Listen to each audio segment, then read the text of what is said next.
मेरे प्यारे दोस्तों, आप सबों को मेरा प्रेम पूर्वक नमस्कार। दोस्तों, आज के इस वीडियो में हम बताने जा रहे हैं कि किस कारण स्त्री समय से पहले ही विधवा हो जाती है। दोस्तों, भगवान विष्णु और माँ लक्ष्मी सागर में शेषनाग की सैया पर लेटे हुए थे। तब माता लक्ष्मी के मन में जिज्ञासा जागी और उन्होंने भगवान श्री विष्णु से कहा, हे प्रभु, किस कारण से एक स्त्री समय से पहले विधवा हो जाती है? ऐसा वह कौन सा पाप है जो एक पतिव्रता नारी को विधवा बना डालता है? क्या स्त्री के विधवा होने के संकेत पहले से ही मिलते हैं? तथा स्त्री का वह कौन सा अंग है जिससे यह पता चलता है कि स्त्री विधवा होगी या नहीं? इस प्रकार से पूछने पर भगवान विष्णु कहते हैं, हे प्रिय, तुमने उचित प्रश्न किया है। यह सत्य है कि कुछ स्त्रियों के भाग्य में जल्दी विधवा होना लिखा हुआ होता है। चाहे वह पतिव्रता ही क्यों न हो, तो एक पाप के कारण स्त्री विधवा बनती है और स्त्री के शरीर का एक अंग के कारण औरत विधवा होने का संकेत देता है। भगवान विष्णु कहते हैं, हे देवी, तुम्हें इस पर गोपनीय सत्य को बताने से पहले मैं तुम्हें एक कथा सुनाता हूँ। एक कथा में तुम्हें तुम्हारे सभी प्रश्नों का उत्तर मिल जाएंगे, इसलिए इस कथा को तुम ध्यानपूर्वक सुनना। दोस्तों, भगवान विष्णु ने माता लक्ष्मी को एक अत्यंत सुंदर कथा सुनाई। इस कथा के माध्यम से भगवान विष्णु ने समस्त मानव जाति के कल्याण के लिए कई महत्वपूर्ण उपदेश दिए हैं, इसलिए इस कथा को पूरा जरूर सुने। इस कथा को आधा अधूरा सुनना पाप माना जाता है। तो चलिए इसे शुरू करते हैं। शुरू करने से पहले आपसे सादर आग्रह है कि अगर मेरे चैनल पर नए हैं तो मेरे चैनल को सब्सक्राइब कर लें और इस कहानी को अगर पसंद आए तो इसे एक लाइक ज़रूर कीजिएगा। दोस्तों, एक समय की बात है, मध्य देश में एक अत्यंत धनवान सेठ रहता था। उसका एक पुत्र और 3 पुत्रियां थीं। उसकी तीनों पुत्रियों का विवाह अच्छे और धनवान घरानों में हो गया था, किंतु सेठ की एक पुत्री को दुर्भाग्य का सामना करना पड़ा। उसकी पुत्री विवाह के कुछ ही वर्षों के बाद विधवा हो गई और अत्यंत दुख में जीवन बिताने लगी। उस विधवा स्त्री का नाम था सुकन्या। सुकन्या अत्यंत सुंदर, गुणवान और पतिव्रता नारी थी, किंतु उसके भाग्य में जो अशुभ लिखा हुआ था वही उसके साथ घटित हो गया। सुकन्या के पति ने विवाह के समय केवल सुकन्या का सुंदर रूप और उसके पिता की धन संपत्ति देखी थी, जिस कारण से उसे भी जल्द ही शरीर का त्याग करना पड़ा। बचपन से ही सुकन्या के शरीर के अंगों पर उसके विधवा होने के कारण विधवा होने के लक्षण दिखाई दे रहे थे, लेकिन किसी ने उस पर ध्यान नहीं दिया था।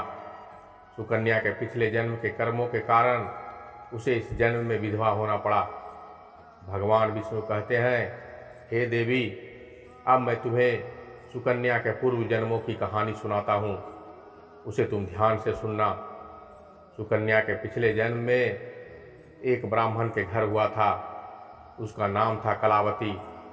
वह ब्राह्मण राजा को अत्यंत प्रिय था, जिस कारण से ब्राह्मण राजा का घर धन धान्य से भरा हुआ था। उसके पास बहुत सारी धन संपत्ति थी, जिससे ब्राह्मण उन्नत और गर्विष्ठ बन गया था। वह ब्राह्मण अपनी पुत्री कलावती से बहुत स्नेह करता था, क्योंकि उसकी वह इकलौती पुत्री थी। कलावती बहुत ही सुंदर थी और पिता के लाड़ प्यार में वह बिगड़ चुकी थी। उसके पिता उसके हर इच्छा को पूर्ण करते थे। उसे कभी कोई चीज़ की कोई कमी नहीं होने पड़ते थे। कलावती ने अपने जीवन में कभी दुख नहीं देखी थी और उसे अपनी सुंदरता पर भी अत्यधिक घमंड था। फिर जब कलावती जवान हुई तो उसके पिता ने उसका विवाह करने का सोचा, लेकिन उसकी एक शर्त थी कि जो भी कलावती से विवाह करेगा वह उसके साथ उसके पिता के घर में रहेगा, अर्थात घर जमाई बनकर रहेगा। ब्राह्मण ने अपने सभी रिश्तेदारों को ये बातें बता दी थी और चारों तरफ यह बात फैल गई थी। कई विद्वान और ज्ञानी पंडित कलावती को देखने आए उसके घर, लेकिन कलावती ने किसी को भी पसंद नहीं किया। कलावती ने कई विद्वान ब्राह्मणों को अपमानित करके अपने घर से बाहर भी निकाल दिया था। फिर एक दिन एक अत्यंत सुंदर ब्राह्मण भिक्षा मांगने के लिए कलावती के घर पर आया, जिसे देखकर कलावती उस पर मोहित हो गई और अपने पिता से कहने लगी कि वह उसी भिखारी ब्राह्मण से विवाह करेगी। यह सुनकर कलावती के पिता ने भी स्वीकृति दे दी और वह भिक्षु ब्राह्मण से कलावती से विवाह करने के लिए पूछा, तो उस भिक्षु ब्राह्मण ने भी हाँ कह दिया और फिर कलावती और उस भिक्षु ब्राह्मण का विवाह संपन्न हुआ। कलावती विवाह के समय बहुत प्रसन्न थी। उसे उसका मनपसंद वर मिल चुका था। विवाह के बाद कुछ दिनों तक कलावती अपने पति के साथ बड़े प्रेम से रहने लगी और उसकी सेवा करने लगी। लेकिन कुछ ही दिन बीतने के बाद कलावती ने अपना असली रंग दिखाना शुरू कर दिया। कलावती अपने पति को नौकर की तरह समझने लगी। उसका आज्ञा का पालन करने की जगह पर उसे ही आज्ञा देने लगी। कलावती अपने पति को उसके नाम से भी बुलाने लगी। खुद अपने पति को पैर दबाना छोड़कर अपना ही पैर दबाने लगी। कलावती स्वेच्छाचारिणी थी। वह बिना बताए ही घर से बाहर चली जाती थी। कभी पति को कोई बात नहीं बताती थी या तो ना ही कभी बात मानती थी। पहले से भोजन करती थी, किसी भी धार्मिक कार्य में पति के साथ नहीं बैठती थी और अकेले ही मौज करती थी। अपनी पत्नी की ऐसी व्यवहार को देखकर कलावती का पति बहुत दुखी रहने लगा। उसने कलावती को बहुत समझाने की कोशिश की, लेकिन वह कभी नहीं मानी। कलावती अपनी ही मनमानी करती रहती थी। कलावती के माता ने भी उसे समझाने की प्रयास करती रहती थी कि स्त्री को अपने पति के साथ ऐसा व्यवहार नहीं करना चाहिए, लेकिन कलावती अपनी माँ की बात भी कभी नहीं मानी और वह जानबूझकर अपने पति को अपमानित करते रहती थी। दिन रात पति की बुराई करना, उसे अपशब्द कहना, उसका नाम लेकर बुलाना आदि प्रकार से निंदित कार्य करना वह रोज करती थी। कलावती का पति भी उससे बहुत परेशान हो गया था। फिर एक दिन उसने बहुत विचार किया और कलावती को छोड़कर जाने का निश्चय किया। कलावती का पति बिना किसी को बताए अपने घर को छोड़कर चला गया और उसने कलावती का त्याग कर दिया। उसने वन में जाकर तपस्या करने लगा, क्योंकि शास्त्र यही कहते हैं कि बुद्धिमान मनुष्य को दुष्ट और स्वेच्छाचारिणी पत्नी का त्याग कर देना चाहिए, अन्यथा वह उसके पाप का भागीदार बनता है। कलावती का पति वन में जाकर तपस्या करने लगा। कलावती ने भी अपने पति को खोजने की कोशिश नहीं की और बड़े मौज मस्ती से कलावती भी रहने लगी। कलावती की माता ने उसे बहुत समझाया, उसके पास जाकर विनती कर कर उसे वापस घर लेकर आए, लेकिन कलावती कहती थी कि जाने दो माँ, वैसे भी मेरा भिखारी पति किसी काम का नहीं है। उससे विवाह करके मैं उस पर उपकार ही किया था, लेकिन वह मूर्ख मुझे ही छोड़कर चला गया। ऐसे मूर्ख पति के साथ रहने से अच्छा है मैं अकेले ही रहूं। मैं इतनी सुंदर हूं कि कोई भी पुरुष मुझसे विवाह कर लेगा। कलावती की ऐसी बातें सुनकर उसकी माताजी बहुत दुखी रहने लगी। उधर कलावती का पति ध्यानमग्न होकर तपस्या करने लगा और सांसारिक बंधनों से मुक्त होकर ईश्वर की भक्ति में लगा रहा। फिर कुछ दिनों के बाद कलावती के पिता के साथ एक अशुभ घटना घटी। उसे राजमहल में चोरी करते सिपाही ने पकड़ लिया और राजा को इसकी खबर दे दी। राजा उस पर बहुत क्रोधित हुए। उसका सारा धन संपत्ति छीनकर उसे कारागृह में डाल दिया। सब कुछ छिन जाने के कारण वह अब गरीब हो गई थी। उसकी माँ और कलावती अब दूसरों के घर काम करने के लिए जाने लगी। कलावती के पिता तो कारागृह में बंद था, तो उसे और उसकी माँ की सारा काम करना पड़ता था। तब कलावती को अकेलापन सताने लगा। घर में कोई पुरुष नहीं था, इसीलिए उनकी रक्षा के लिए भी कोई नहीं था। अब कलावती को अपने पति की याद सताने लगी, लेकिन कलावती के पति तो वन में सन्यासी बन चुका था। फिर कलावती अपने पति को ढूंढने के लिए वन चली गई, लेकिन उसे उसका पति कहीं नहीं मिला। वह वन में हर तरफ घूमकर खोजने लगी, लेकिन उसका पति नहीं मिला। फिर वह एक जगह विश्राम करने बैठी तो अचानक उस स्थान पर एक शेर आ गया और उसने कलावती पर हमला कर दिया और उसी क्षण कलावती के प्राण चले गए। मृत्यु के बाद 2 यमदूत कलावती को घसीटते हुए यमलोक लेकर गए। यमलोक में जब कलावती यमराज के सामने जा पहुंची तो यमराज ने उसके पापों का लेखा जोखा किया।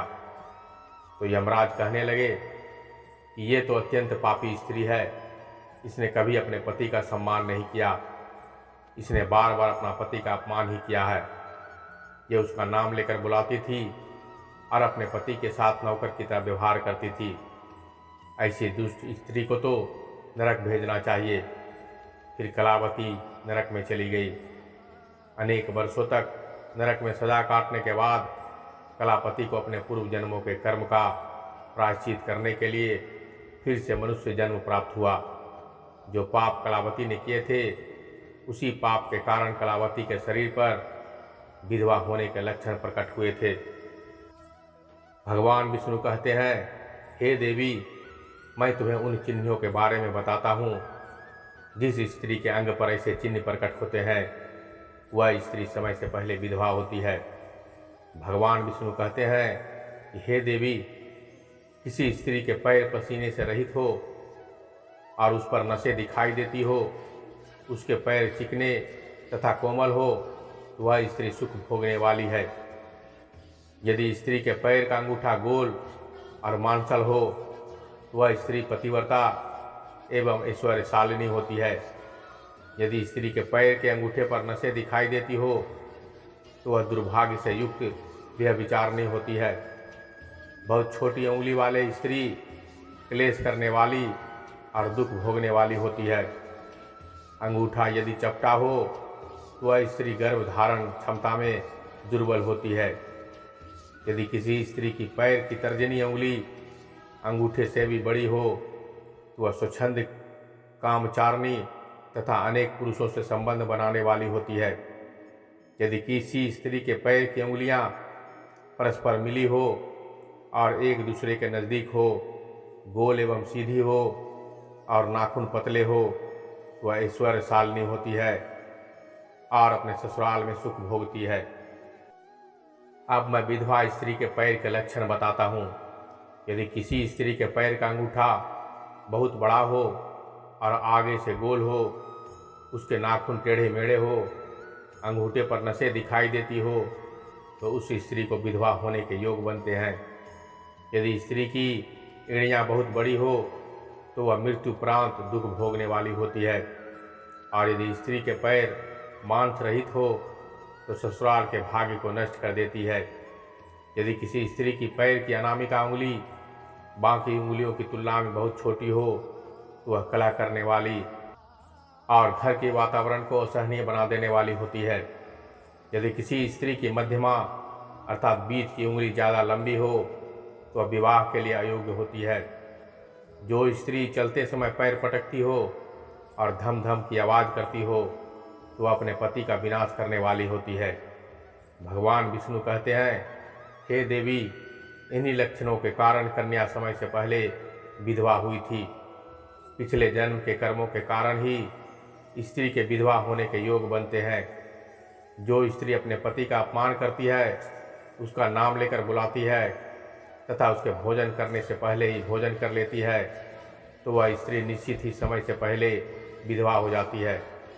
एक पतिव्रता स्त्री कभी पति का अपमान नहीं करती और सदैव अपने पति से घनिष्ठ रहकर उसके इच्छा के अनुसार चलती है। उस स्त्री की कभी दुर्गति नहीं होती और वह मृत्यु के पश्चात मेरे लोक को प्राप्त करती है। तो दोस्तों, इस प्रकार से भगवान विष्णु ने माँ लक्ष्मी को अत्यंत महत्वपूर्ण कथा सुनाई। उम्मीद करते हैं आपको यह जानकारी अच्छी लगी होगी। वीडियो को लाइक ज़रूर करें और कमेंट में अपना सुझाव हमें ज़रूर बताएं। साथ ही मेरे चैनल पे अगर नए हैं तो इसे सब्सक्राइब कर लें, बेल नोटिफिकेशन को ऑन कर लें। तो मिलते हैं अगले वीडियो में कल संध्या ठीक 6 बजे। तब तक के लिए धन्यवाद। नमस्कार।